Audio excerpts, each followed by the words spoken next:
اور بے شک ہم نے حصول نصیحت کے لیے قرآن کو آسان کر دیا ہے، تو ہے کوئی نصیحت حاصل کرنے والا؟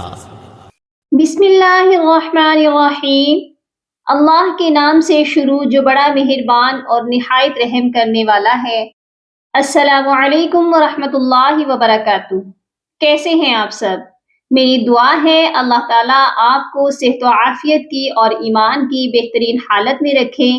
اللہ تعالیٰ آپ کے گرد گھومنے والے ہر شر کو خیر میں بدل دے، آمین یا رب العالمین۔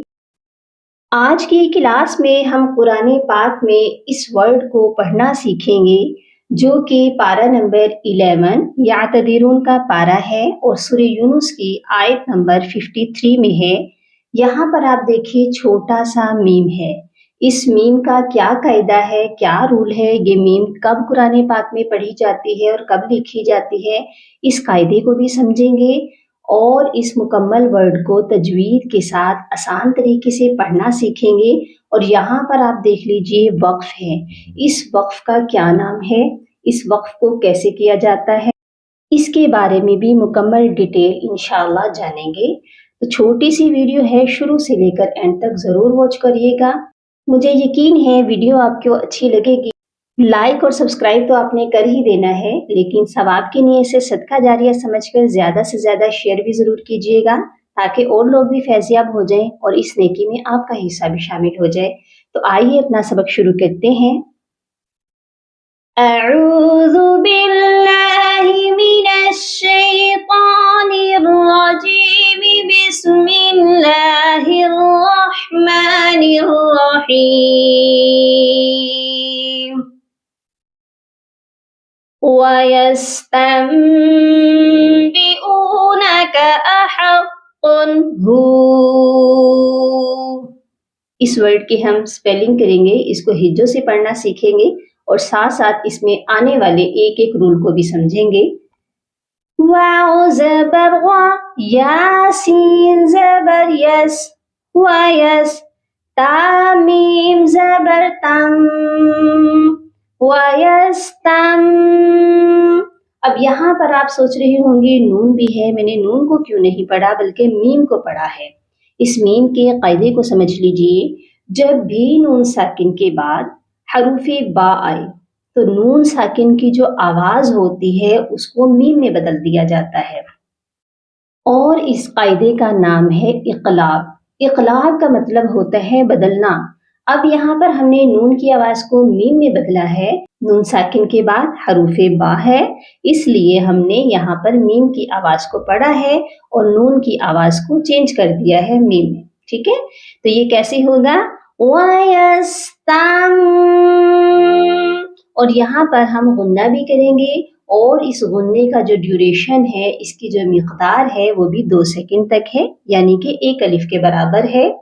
اس کے بعد آپ دیکھیے با زیر بی، وَيَسْتَمْ بی، حمزہ واو پیش او۔ یہاں پر دیکھیے اس حمزہ کو ہم پڑھیں گے۔ اکثر ہوتا یہ ہے کہ حمزہ جب بھی کسی حرف کے اوپر آتا ہے تو نیچے والا حرف نہیں پڑھا جاتا، لیکن اس واو کو ہم پڑھیں گے کیونکہ یہ واو ساکن ہے اور واو ساکن سے پہلے پیش بھی ہے، اور یہ واو مدہ کہلائے گی اور حروف مدہ کو 1 الف کے برابر لمبا کر کے پڑھا جاتا ہے۔ اسی لیے ہم حمزہ کو واو کے ساتھ 1 الف جتنا لمبا کر کے پڑھیں گے۔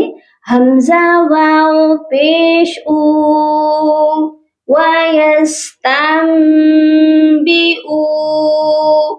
نون زبر نا، کاف زبر کا، وَيَسْتَنبِئُونَكَ أَحَقٌّ هُوَ۔ قاف جو ہے ہیوی لیٹر ہے، اس کو ہم موٹا کر کے پڑھیں گے اور اس کے اوپر تنوین بھی ہے، یہاں پر غنہ نہیں کیا جائے گا کیونکہ جب بھی تنوین کے بعد حروف حلقی آتا ہے تو اظہار حلقی کیا جاتا ہے، یعنی کہ غنے کے بغیر پڑھا جائے گا، صرف تنوین کو آپ نے ظاہر کرنا ہے۔ اب آپ دیکھیے یہاں پر میں نے وقف کیسے کیا، کیونکہ بہت سے لوگ یہاں پر ہوا کر کے ہی وقف کرتے ہیں. جب ہم یہاں پر وقف کریں گے تو واو کو ساکن کریں گے.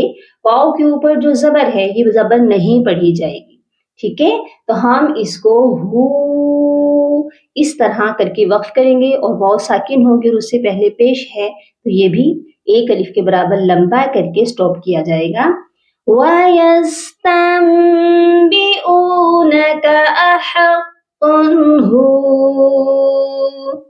اب آپ دیکھیے یہاں پر ایک چھوٹا سا آپ کو نشان بھی نظر آ رہا ہے. یہ کون سا وقف ہے؟ اس وقف کو کہتے ہیں وقف النبی، یعنی کہ یہ وہ وقف ہے جہاں پر آپ صلی اللہ علیہ وآلہ وسلم نے بھی وقف کیا اور یہاں پر وقف کر کے اپنی امت کے لیے دعائے مغفرت طلب کی. جہاں پر بھی آپ دیکھیں چھوٹا سا وقف النبی لکھا ہوتا ہے وہاں پر آپ صلی اللہ علیہ وآلہ وسلم وقف کرتے تھے اور اپنی امت کے لیے دعائے مغفرت طلب کرتے تھے. اسی لیے ہمیں بھی یہاں پر وقف کر لینا چاہیے، وقف کر لینا بہتر ہے. ٹھیک ہے، تو یہ کیسے پڑھا جائے گا؟ وَيَسْتَنبِئُونَكَ أَحَقٌّ هُوَ. کلیئر ہو گیا؟ امید ہے آپ کو آج کا لیسن بہت اچھے سے سمجھ آ چکا ہوگا. اپنی دعاؤں میں یاد رکھیے گا اور اپنا بہت سارا خیال رکھیے گا. فی امان اللہ. اللهم فقهني في الدين، اللهم بارك لنا في أوقاتنا. سبحان ربك رب العزة عما يصفون وسلام على المرسلين والحمد لله رب العالمين.